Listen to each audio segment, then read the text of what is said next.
One of the many perks video games have over other forms of media is the fact you are actively participating in the worlds and stories being told. This is manifested best through environmental storytelling, whereby simply being in a specific place, you can get an idea of what's been happening or what awaits you in later levels, with no need for dialogue or narration, only your eyes and your imagination. This is why I especially appreciate games like Little Nightmares. Following in the footsteps of its predecessors like Limbo and Inside is a platformer game that tells you its story by showing rather than telling, with any interpretations being left to you as you share and experience the journey of your little protagonist. But is it as good as the horror-themed platformers that came before it? Let's find out. Little Nightmares puts you under the raincoat of Six, a little girl imprisoned in the Maw, a sort of underwater facility where children are being held prisoner. Her main objective being climbing her way out of the Maw before the horrors lurking within it get to her first. But this is easier said than done. Unlike most of the children being held in the Maw, Six is very small, and that works both as an advantage and a handicap. The main way we do our journey in this game is through some good old-fashioned platforming. Unlike most modern games, however, you need to pay attention to your surroundings as the game has no markers, no indicators, and all the signpostings needed to nudge you in the right direction are very subtle. They don't make for a big obstacle, of course, but you need the situational awareness, as the more you advance through the Maw, you will face both puzzles and various little hazards. Of course, when I say hazards, I mean the game has enemies that you cannot fight back against, so your only options to survive are stealth and speed. And I have to say, these segments actually managed to get to me. Not in the sense of, oh, scary, but more like the genuine feeling of dread that is the core of true horror. In that regard, the game starts you with something simple, an evil eye that can turn its victims into stone. It's a creepy but simple game of red light, green light, but later on you encounter the same one and the timing becomes more motion based rather than jumping from shadow to shadow. And from there, the game spices things up with the antagonists, monstrous people that want to capture and kill Six the minute they lay eyes on her. I love and relish the segments, because this is where the dread kicks in. Every enemy in this game is a nightmarish creature, sneaking past them becoming extremely tense when the slightest mistake can get you detected and then chased, with only milliseconds for you to outrun them or find a hiding spot.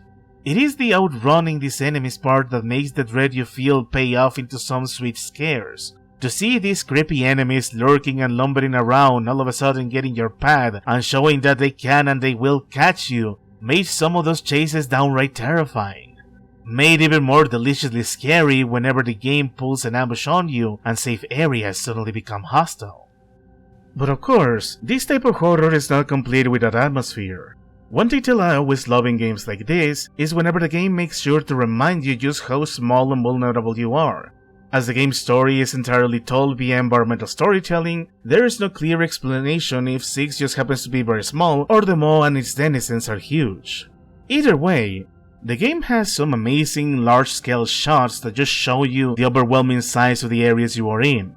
You get glimpses into what it is in the larger belly of the beast. You can get a moment to breathe and take in the environment as you make your way to the next part of your misadventure. And some other times, you get a little taste of the horrors that await you. Someone once said that the fear of the unknown is another essential part of horror. I personally think the most important one is dread, but I will say this game more or less made me understand that perspective better. Like I said earlier, there's no dialogue or lore explained within the game at all. What you see is what you get. This is made intentional so players can come up with their own interpretations of what is happening. Making sense of a story like that is of course an aspect I love in video games, because unraveling the plot becomes an entire game of its own. There are implications that Six is a prisoner trying to escape. The earlier levels at the bottom of the Maw show children being kept in cages, and as we ascend, we witness horrible things happening to them. I won't go into further details because I don't want to spoil the whole thing. Hunger and selfishness is also a recurring theme in the game. Despite being in a very scary situation, Six can come across as an anti-hero, if not a downright selfish protagonist, as every action you do during the game are to help yourself and yourself alone. One could argue these are points against Six, making the entire game tinted with shades of grey. But on the other hand, we could chalk up those moments of selfishness to the fact Six is really not able to do much for others due to her own limitations, so her only real option is to simply look out for herself. This is better emphasized whenever she gets a hunger attack. Her belly growling so hard it causes her to bend over in pain, needing to crawl, desperately looking for something, anything to eat, but for some reason refusing to eat certain foods. You do get to see some of the reason for that as you make your way further into the game. Also, I feel I need to point this out because I don't comment on graphics and art style too often, but I believe this is one of the most gorgeous games I played.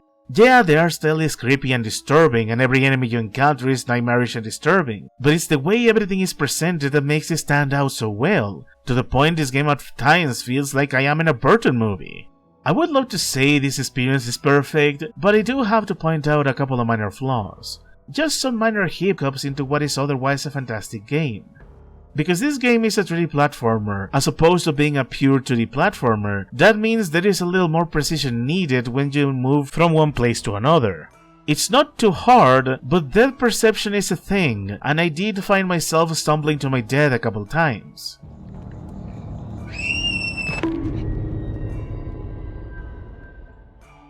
I did say early the signposting of the game is very subtle due to how dark everything is and how there virtually is no HUD. While that isn't much of a problem, I did find myself in moments where I was in constant danger and the solution to a puzzle involved me going into a dangerous part of the room. The problem with this is the game makes it clear being too close to any danger means instant death, and with the mentality of staying away from danger, I got stuck in a room for a few minutes. And while in general this game did run like a charm, I did end up finding a minor bug when one enemy got stuck moon dancing in place, like the entire floor was slippery.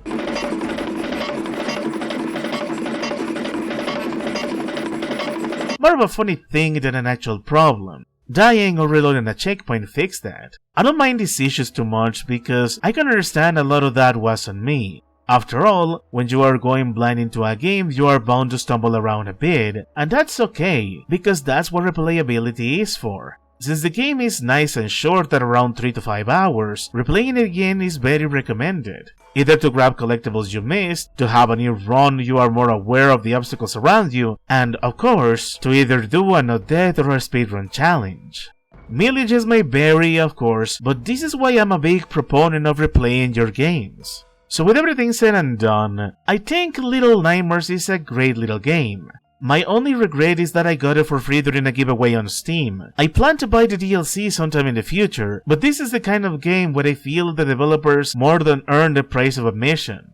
On the bright side of that, I guess I can also buy the second game in the future to show more love and support.